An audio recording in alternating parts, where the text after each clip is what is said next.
Hello, আসসালামু আলাইকুম। সবাই কেমন আছেন?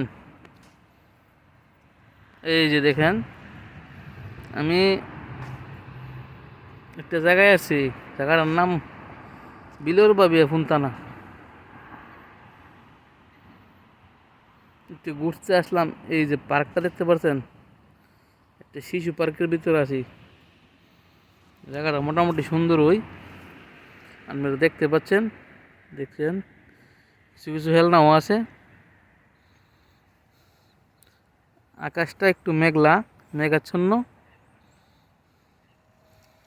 বৃষ্টি হইতে পারে, নাও হইতে পারে। গাছের পাতা অলরেডি পড়ে গেছে, দেখতে পাচ্ছেন। আজকে শীতটা তুলনামূলকভাবে একটু কম, তাই একটু ভালো লাগছে ঘুরতে। আর পার্কটাও সুন্দর। ভালো থাকবেন। হুদা হাফেজ। আসসালামু আলাইকুম।